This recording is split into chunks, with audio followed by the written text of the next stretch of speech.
ಸರ್ಕಾರಿ ನೌಕರರಿಗೆ ಶೀಘ್ರದಲ್ಲೇ ಗುಡ್ ನ್ಯೂಸ್ ಸಿಗಲಿದೆ. ಎಐಸಿಪಿಐ ಐಡಬ್ಲ್ಯೂ ಡೇಟಾವನ್ನು ಬಿಡುಗಡೆ ಮಾಡಿದೆ. ಇದರ ಪ್ರಕಾರ ಸರ್ಕಾರಿ ನೌಕರರ ಡಿಎ ಮತ್ತು ಪಿಂಚಣಿದಾರರ ಡಿಆರ್ ಶೇಕಡ 3% ಹೆಚ್ಚಳವಾಗಲಿದೆ.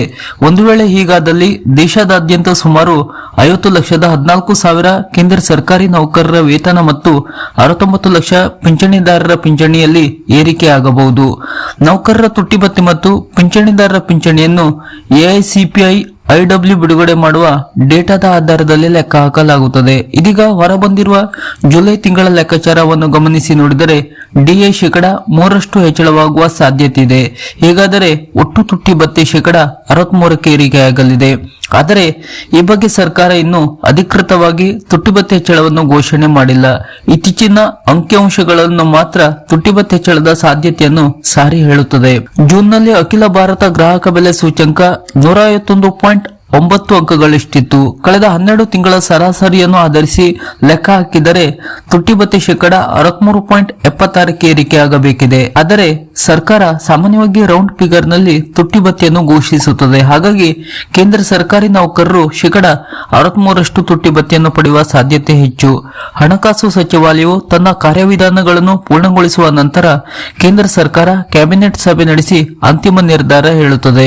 ತುಟ್ಟಿ ಭತ್ಯೆ ಶೇಕಡ 63ಕ್ಕೆ ಏರಿದರೆ ಸಂಬಳ ಎಷ್ಟು ಹೆಚ್ಚಾಗುತ್ತದೆ ಎನ್ನುವುದನ್ನು ನೋಡುವುದಾದರೆ ಈ ಹೆಚ್ಚಳವು ಶೇಕಡಾವಾರು ಪ್ರಮಾಣದಲ್ಲಿ ಚಿಕ್ಕದಾಗಿದ್ದರೂ ತಿಂಗಳ ಸಂಬಳವನ್ನು ದೊಡ್ಡ ಮಟ್ಟದಲ್ಲಿ ಹೆಚ್ಚಿಸುತ್ತದೆ. ಇದನ್ನು ಉದಾಹರಣೆ ಮೂಲಕ ನೋಡುವುದಾದರೆ ಒಬ್ಬ ಉದ್ಯೋಗಿಯ ಮೂಲ ವೇತನ 18,000 ರೂಪಾಯಿ ಇದ್ದರೆ ಅವರು ತಿಂಗಳಿಗೆ ಹೆಚ್ಚುವರಿಯಾಗಿ 540 ರೂಪಾಯಿಯನ್ನು ಪಡೆಯಬಹುದು. ಇನ್ನು 35,400 ರೂಪಾಯಿ ಮೂಲ ವೇತನ ಪಡೆಯುವ ಉದ್ಯೋಗಿಯ ತಿಂಗಳಿಗೆ ಸುಮಾರು 1,062 ರೂಪಾಯಿ ತುಟ್ಟಿ ಭತ್ಯೆ ದೊರೆಯುತ್ತದೆ. ಡಿಎ ಹೆಚ್ಚಳದ ಘೋಷಣೆ ಸೆಪ್ಟೆಂಬರ್ ಅಥವಾ ಅಕ್ಟೋಬರ್ ತಿಂಗಳುಗಳಲ್ಲಿ ಸಾಮಾನ್ಯವಾಗಿ ಆಗುತ್ತದೆ. ಆದರೆ ಹೆಚ್ಚಳ ಮಾತ್ರ ಜುಲೈನಿಂದಲೇ ಜಾರಿಗೆ ಬರುವುದು. ಹಾಗಾಗಿ ಕೇಂದ್ರ ಸರ್ಕಾರಿ ನೌಕರರಿಗೆ ಜುಲೈನಿಂದ ಬರಬೇಕಾಗಿರುವ ಬಾಕಿ ಡಿಎ ಅರಿಯರ್ಸ್ ರೂಪದಲ್ಲಿ ಸಿಗುತ್ತದೆ. ಪಿಂಚಣಿದಾರರು ಡಿಆರ್ ಅನ್ನ ಪರಿಹಾರದ ಬಾಕಿ ಮೊತ್ತವನ್ನು ಪಡೆಯುತ್ತಾರೆ. ಇದು 7ನೇ ವೇತನ ಆಯೋಗದ ಅಡಿಯಲ್ಲಿ ಮಾಡಲಾಗುವ ಕೊನೆಯ ಡಿಎ ಪರಿಷ್ಕರಣೆಗಳಲ್ಲಿ ಒಂದಾಗಿರಬಹುದು. ಕೇಂದ್ರ ಸರ್ಕಾರವು ಈಗಾಗಲೇ ಜನವರಿ 2026ರಲ್ಲಿ ಡಿಎನ್ನು ಶೇಕಡ 2ರಷ್ಟು ಹೆಚ್ಚಿಸಿತ್ತು.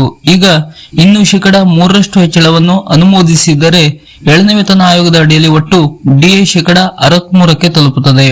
8ನೇ ವೇತನ ಆಯೋಗ ಸಂಪೂರ್ಣವಾಗಿ ಜಾರಿಗೆ ಬರುವವರೆಗೆ ಪ್ರಸ್ತುತ ಡಿಎ ಅನ್ವಯವಾಗಲಿದೆ. ಇತ್ತೀಚಿನ ಹಣದುಬ್ಬರ ಅಂಕಿಅಂಶಗಳನ್ನು ಮತ್ತೊಂದು ಡಿಎ ಹೆಚ್ಚಳದ ನಿರೀಕ್ಷೆಯನ್ನು ಕೂಡ ಹುಟ್ಟುಹಾಕಿದೆ. ಆದರೆ ಸರ್ಕಾರದ ಅಧಿಕೃತ ಘೋಷಣೆಯ ನಂತರವೇ ಇದರ ಬಗ್ಗೆ ಸಂಪೂರ್ಣ ಸ್ಪಷ್ಟತೆ ಸಿಗಲಿದೆ.